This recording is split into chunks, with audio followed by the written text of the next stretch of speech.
The average person is familiar with the word feminism. They know that the basic definition is the belief of the political, social, and economic equality of the sexes. Their knowledge of feminism is usually limited to just that. However, feminism is so much bigger than just basic equality. The strongest form of feminism is when it is intersectional. Intersectionality is a framework that must be applied to all social justice work, a frame that recognizes the multiple aspects of identity that enrich our lives and experiences and that compound and complicate oppressions and marginalizations. To understand what different people know about feminism, we interviewed several individuals. Here are their responses.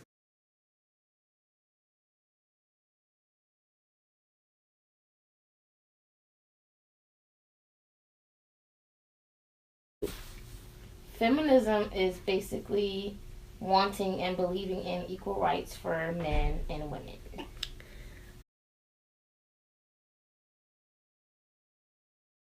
I would define it as equal rights for women when it comes to like political issues, educational issues, economic and social issues.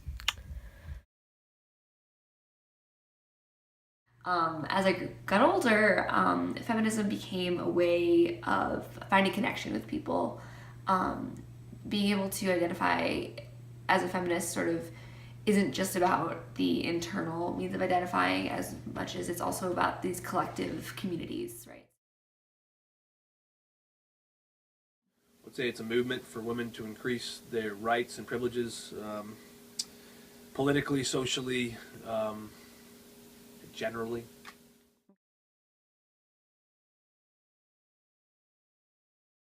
When you look at Black Lives Matter, it's saying that Black Lives Matter too. It's not saying that just that life matters. So when you look at feminism, it's, we're talking about females being equal to men, but some people look at it as, oh, feminism, they're trying to, take over. You get what I'm saying?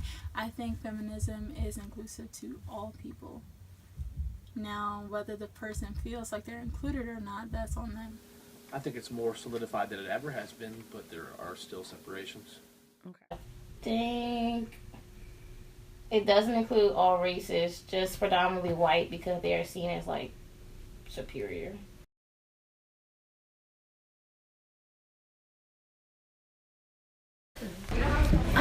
I think we're getting there. I don't think they've always been included. Like when the feminism movement first started, I don't think Black people were sort of included in that, and I don't think their different sort of struggles or their needs were recognized. But I think we're sort of getting to a place of being more inclusive and realizing that like there is an intersectionality with feminism. Like somebody's experience as a woman could be different. Somebody like a woman of color, you know what I'm saying? Like a white woman's experience in America may be different than a black woman's experience of being a woman. So I think we're getting to the point of people of color being more included in like the whole feminism movement and stuff like that. But I still think we're not all there.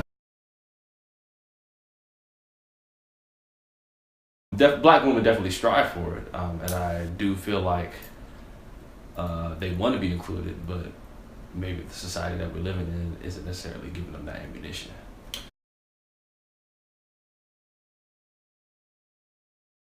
I think that, to be completely honest, I think that the negative connotation surrounding feminism is starting to become less the topic of conversation. I think growing up, and I think my parents' generation and even the generation between me and my parents, the constant thing was, well, why is feminism? Feminism isn't a bad word. It was this thing that we had to push because there was this connotation of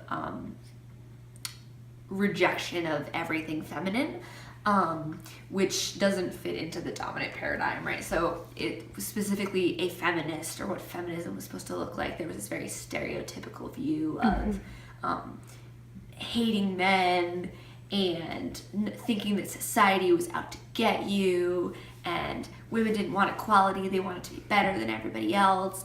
And I think that definitely is a myth that still exists, but I think that right now the connotation of feminist is changing, and the reasons why people see it as negative is changing.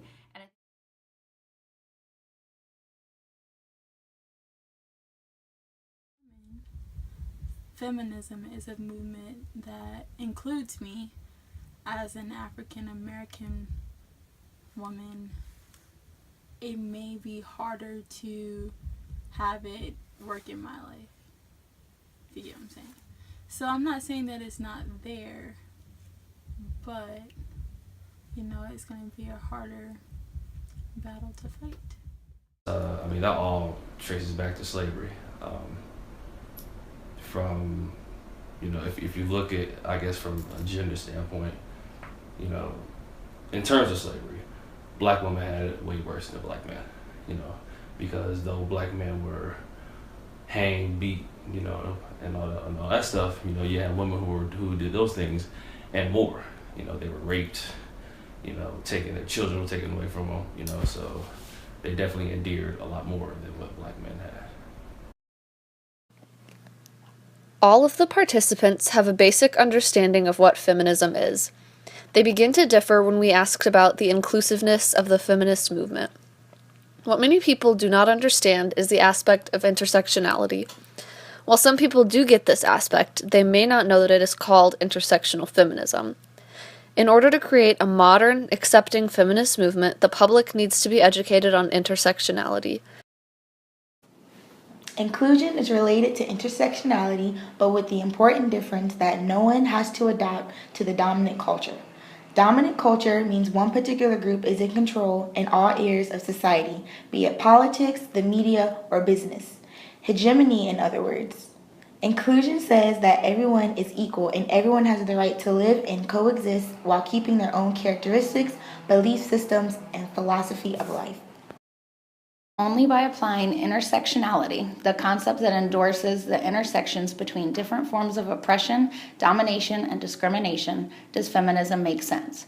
Individuals are not only suppressed along gender lines, but also in terms of race, class, disability, sexual orientation, religion, or any other form of identity, and those different categories intersect in numerous ways.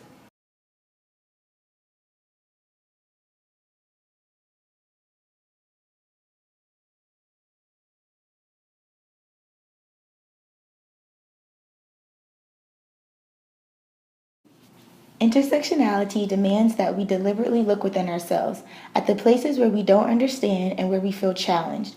We must take it upon ourselves the desire to learn about the issues and identities that do not impact us personally. Thus, taking up the difficult work of investigating our own privilege is key to intersectional feminism.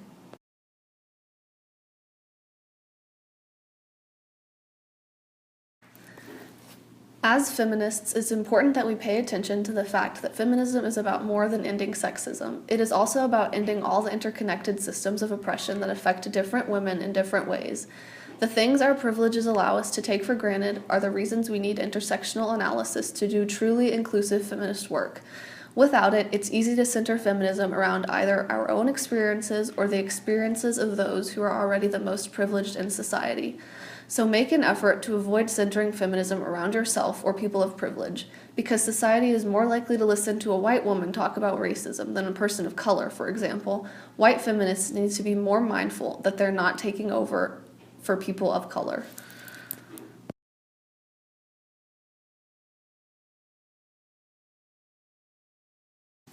There is no room for perfectionism in feminism. That is to say that we must be willing to make and learn from mistakes in the process of doing feminist work. Rather than take it personally or become defensive, recognize that being called out is not really about you or your worth as a person. You can be a perfectly nice person with good intentions and still do something that upholds oppressive structures.